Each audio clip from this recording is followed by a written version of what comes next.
Alhamdulillah, segala puji bagi Allah yang telah memberikan kita kesehatan sehingga kita dapat berkumpul ke halaman Masjid Raya Baitur Rahman yang megah ini.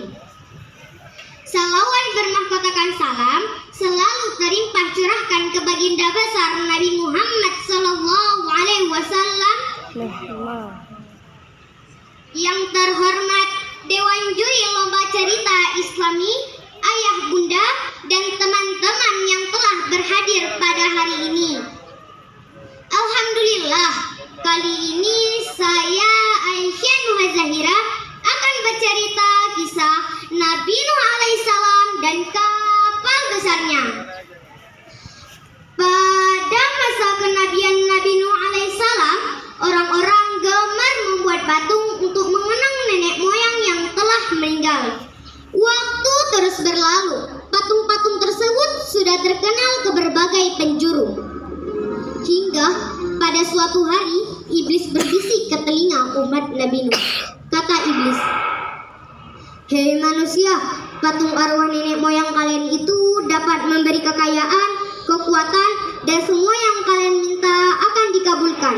Maka buatlah dia yang sangat besar dan sembahlah patung-patung tersebut." Orang-orang mulai terpengaruh dengan hasutan iblis tersebut, sehingga semakin lama orang-orang mulai menganggap bahwa patung-patung tersebut adalah Tuhan mereka. Di tengah-tengah kaum yang menyembah berhala, Allah mengutus seorang nabi dan rasul. Beliaulah Nabi Nuh alaihissalam. Dakwah Nabi Nuh sangat sulit dan mendapatkan tantangan yang keras, karena mereka sangat tidak suka dan sangat benci kepada Nabi Nuh alaihissalam, bahkan memusuhinya. Dewan juri dan teman-teman yang dirahmati Allah Subhanahu wa taala. Sehingga pada suatu hari Allah Subhanahu wa taala memberi perintah kepada Nabi Nuh alaihissalam untuk membuat sebuah perahu yang sangat besar. Perintah tersebut mendapatkan ejekan dari orang-orang kafir. Orang-orang kafir terus saja mengejek. Lalu Nabi Nuh menjelaskan kepada mereka, akan datang suatu hari banjirnya yang sangat besar dan akan membinasakan orang-orang yang ingkar kepada Allah. Maka bertaubatlah dan melakukan perintah Allah jika kamu ingin selamat. Namun orang-orang kafir terus saja mengejek dan berkata, "Hehe, lihat tuh Nuh, dia sedang berbuat kapal. Katanya akan ada banjir besar. Mana mungkin hujan diterik panas seperti ini dan akan ada banjir besar? Ada-ada saja Nuh ya, dia sudah tidak waras." Lucu sekali Nuh ya. Begitulah olokan orang-orang kafir kepada Nabi Nuh alaihissalam. Bukan hanya olokan, bahkan melempari berbagai kotoran ke kapalnya Nabi Nuh. Berbagai kotoran sampah, bahkan kotoran mereka sendiri. Hingga pada suatu hari Allah Subhanahu wa taala memberi teguran kepada orang-orang kafir berupa ada penyakit kulit yang sangat ganas. Berbagai pengobatan telah dicoba, namun penyakitnya justru tambah parah dan meluas. Ternyata penyakit tersebut dapat sembuh oleh kotoran mereka sendiri yang mereka buang ke kapalnya Nabi Nuh. Maka mereka berlomba-lomba untuk mengambil kembali kotoran yang telah mereka buang ke kapal Nabi Nuh alaihissalam. Maka kapal pun jadi bersih dari kotoran apapun. Teman-teman pecinta Nabi, hingga hari yang dijanjikan Allah telah tiba. Hujan akan dicurahkan dari langit dan keluar mata air yang ada di bumi. Pada saat yang kritis ini, naiklah sepasang hewan ke kapalnya Nabi Nuh alaihissalam. Ada sapi, ayam, kambing, dan lain berbagainya. Nabi Nuh tak henti-hentinya menyuruh kepada kaumnya untuk naik ke atas kapal Nabi Nuh alaihissalam, termasuk juga anaknya yang bernama Kan'an. Dari atas kapal Nabi Nuh berteriak memanggil anaknya, "Wahai anakku Kan'an! Wahai anakku Kan'an!"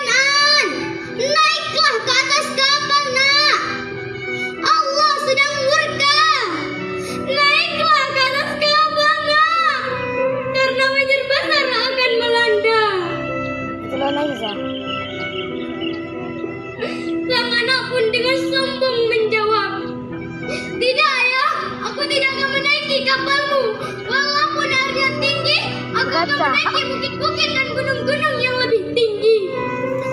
Begitulah percakapan seorang ayah dan anak. Kanaan bersikeras untuk naik ke atas kapal Nabi Nuh alaihissalam. Lalu Nabi Nuh memerintahkan kepada kaumnya untuk menutup pintu kapal rapat-rapat. Tiba-tiba langit yang tadinya cerah berubah menjadi gelap. Hujan lebat pun turun disertai dengan petir yang menggelegar. Air terus mengenang. Orang-orang mulai panik dan mencari tempat berteduh. Mereka lari ke bukit-bukit. Mereka lari ke gunung-gunung. Namun kemanapun mereka pergi, air terus mengenang. Orang-orang mulai menyesal karena tidak mau mempercayai ungkapan Nabi Nuh alaihissalam. Hujan badai, angin topan terus berlanjut dalam waktu yang sangat lama dan banjir besar pun sungguh terjadi. Selama 40 hari, selama 40 malam, seluruh orang-orang kafir binasa. Allah Subhanahu wa taala memerintahkan kepada langit untuk memberhentikan hujan dan kepada bumi untuk menelan airnya. Perlahan-lahan airnya pun surut. Akhirnya kapal Nabi Nuh alaihissalam berhenti di pegunungan Ararat, tepatnya di negeri Armenia. Sebagai bentuk rasa syukur Nabi Nuh dan para kaumnya, mereka melakukan puasa, tepatnya terjadi ke hari ke-10 Muharram atau dikenal dengan hari Asyura. Nabi Nuh berdakwah di bumi selama 800 tahun. Sebelum kejadian banjir besar akan menimpa orang-orang kafir, kaumnya hanya berjumlah 82 orang. Lalu Nabi Nuh membebaskan semua para burung-burung, dan begitu pula dengan kaumnya Nabi Nuh. Mereka menyebar ke seluruh penjuru, begitu pula dengan kaumnya Nabi Nuh alaihissalam.